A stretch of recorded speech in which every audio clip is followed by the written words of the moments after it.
Keep it running like a broke faucet. No middleman, I want the whole profit. Promise that mama, I really been on a mission. Me giving a fuck. Wet dreams indeed. This is the most apt thing with CDP's latest patch for Cyberpunk 2077 dropped earlier this week on PS5 Pro. Ray tracing was the big augment, but it was far from the only addition here. In another impressive update to the game, some 5+ years after its tumultuous Xbox One and PS4 launch. And in fact, the ray tracing may not even be the best one offered here. Now let's get seated for a cyber razor cut.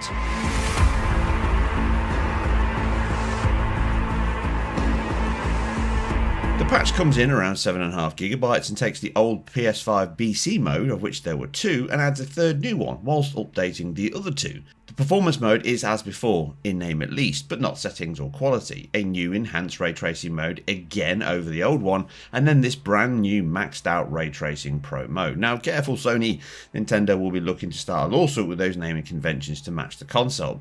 Now the headline grabber is the significantly enhanced ray tracing features that finally bring console much closer to high-end PC, but no path tracing here. However, what we have is great and possible due to the team's work on their sadly now deprecated engine, but also the ray tracing cores, BVH8 sim units that reside inside the RDNA 4 hybrid powered PS5 Pro's GPU, enabling much faster ray triangle intersection and bounding box hierarchical traversal, as the PS5 Pro can sample and traverse 8 volumes in parallel rather than the old 4.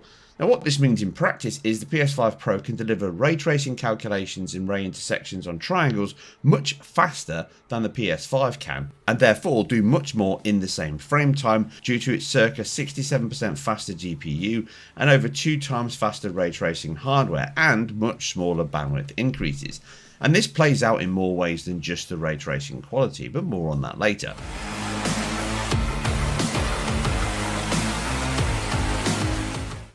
Now first up is the RT Pro mode. Now this is the best visual hike, offering a suite of RT effects from ray trace reflections on vehicles, transparent objects, and these include static objects such as buildings, signs, but also dynamic ones like cars, fans and NPCs.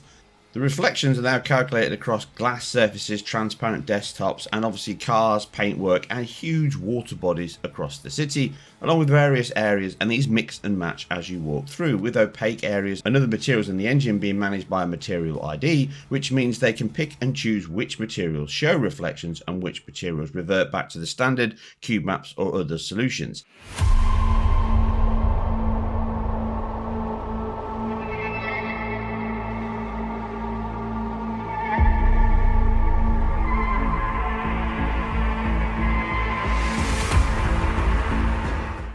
Now this mode also extends all shadows to ray trace ones rather than the selected local shadows only, which was all the base PS5 offered in its ray tracing mode. Ray trace skylight, GI effectively, and ray trace emissive lighting complete with a far more accurate ray traced ambient occlusion pass, and this completes a full suite of PC ray tracing feature sets that was exclusive to PC until now.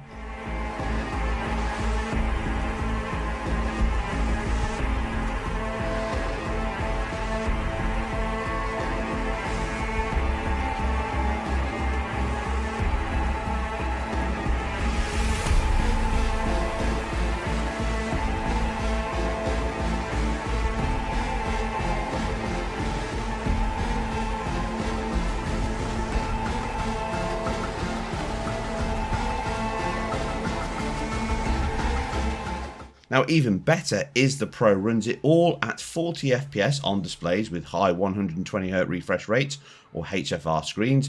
On a standard 60Hz display it still targets 30 FPS instead, but it looks exactly the same. Next is the old ray tracing mode enhanced, and again this balances the features with performance hikes, again highest with a 120Hz VRR screen. The ray traced emissive lights and sun GI is now removed, resorting to the older, faster based point, spot and sunlight light sources. The AO is also reduced to an analytical AO now, screen space. Although still good, it can now darken areas and over darken them in many areas, creating blobby shade and incorrect occlusion often due to its screen space limits. However, The ray trace sun and local shadows remain as per that Pro mode, as does those reflections across cars, glass, signs, water bodies, which has the same excellent BVH quality, geometry and sharp accuracy and stability as the other mode. Again, these are all helped by the excellent PSSR2, which really cleans up the noise in them and other high frequency sections in the title over the old FSR2 solution. It targets 60 FPS and actually can go above into the mid 70s again on HFR and VRR screens, which is smoother and more responsive than the RT Pro mode.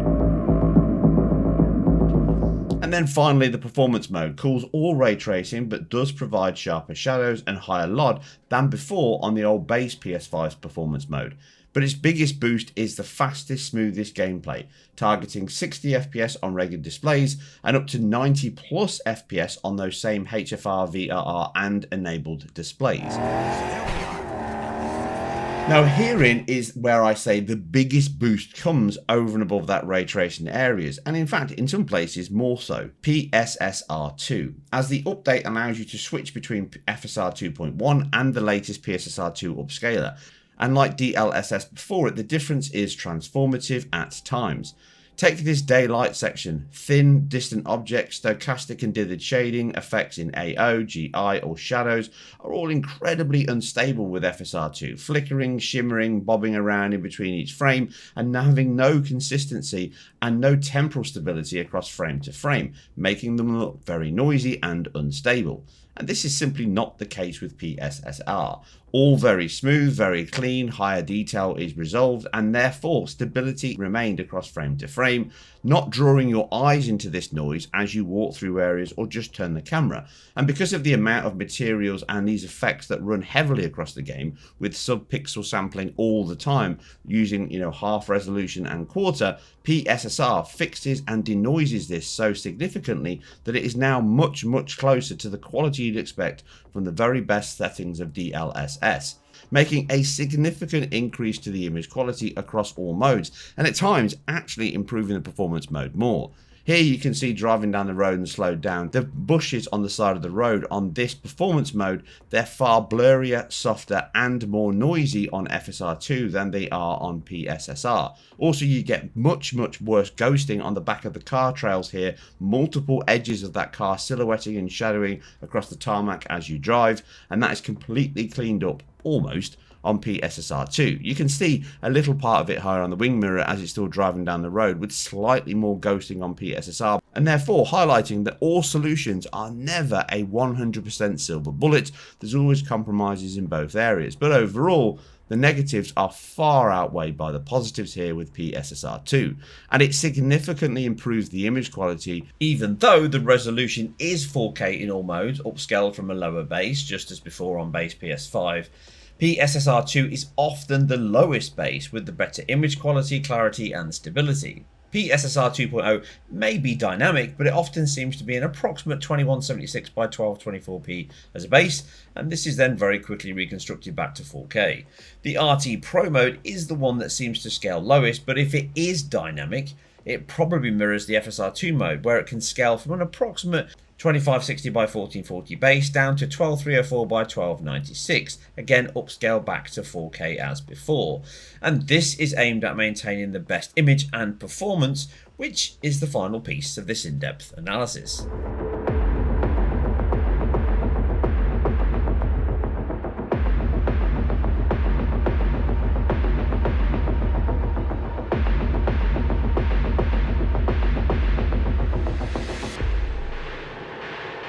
The three modes covered all stagger the feature set well, which is evident in the performance metrics. Testing FSR 2.1 versus PSSR 2.0 is interesting, as the online tech tubers tend to just parrot each other that upscalers have a fixed cost, but that is never true, as from scene to scene, load to load, they will always differ. Using the best to best outback ride, we see the performance mode hits a high of 92 FPS with PSSR2 and 93 with FSR2, so margin of error here 0.1. Effectively making them identical. Even the lows are the same, 89 versus 89, and the average run here sees 91.09 for PSSR2 and 91.06 for FSR2, showing the team and Sony have balanced PSSR2 to offer the same performance targets with lower base input requirements but vastly superior image quality. thus making FSR2 fully redundant, in this game and test case at least. Now the RT Pro and RT mode next. Using PSSR on both, we see a ceiling on the RT Pro mode of 25 millisecond frame time or 40 FPS, giving us a third of that 120Hz output max, and the Ray Trace mode moves this to a half refresh, with VRR allowing us to lerp between 8, 16 and 25 millisecond frame times, offering a high of 73 FPS again in this outback run, versus a pretty much capped 40 FPS in this section, or if you dropped or skipped frames here and there. Now this again is the best case scenario, and the RT mode is 80% faster here than the RT Pro mode. But if that were also uncapped, I expect that gap would be smaller. And indeed it is once we move into my long-standing Tin Can Alley run and Highway Drive, which shows that the RTGI and AO have approximately 50% cost in data throughput and thus frame times. In this identical run, we are skipping and dropping frames to maintain that 60 FPS mean, and the data throughput and buffers are likely the biggest limit here, with us having a 56 FPS low and a 63 FPS high now. Now many would say that it's CPU bound obviously, but even without testing performance mode here, it seems evident from the data and my educated assumptions that we are data and memory bound here, although I'm sure CPU does become a bottleneck at points as ray tracing adds more work on CPU for the BVH and other areas, leaving that 73 FPS high a rare luxury once we're in Night City. However, the RT Pro mode's 40 FPS output looks even better now, as it remains as consistent as before, as that 25 millisecond frame time works perfectly within the memory bandwidth and calculation times to be a great choice from the team here. And for games overall, consistency is always better than high highs and low lows, with more peaks and troughs. And VRR is not a nirvana to that, no matter what some may say. Ultimately, this test is more indicative of real world results, and the RT mode is now a healthy 69% faster, which would again likely be closer to 50% if both were uncapped. Performance next, and again we see another 50% hike on the prior mode. Just as RT Pro targeted 1/3 of 120, RT was half, performance is closer to 2/3 of the 120 FPS. We see culling all that ray tracing cost, data and rendering load gives us a healthy 50% gain to a 92 FPS ceiling now, some 30 FPS faster than before. But as that desert drive shows, we will still hit the CPU or DRS limits here, which is supported by the counts being so consistent.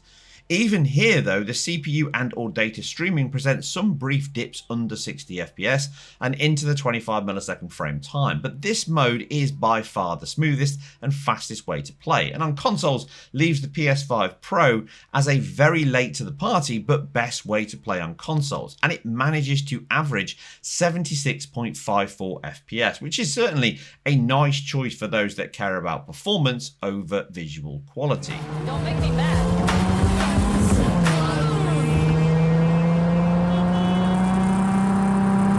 Like The Witcher 3 before it, that I was still covering only 3 years ago after its RT patch dropped in the then still new-ish PS5 and Series X, Cyberpunk 2077 has the legs to last, as I said it would across PC and consoles.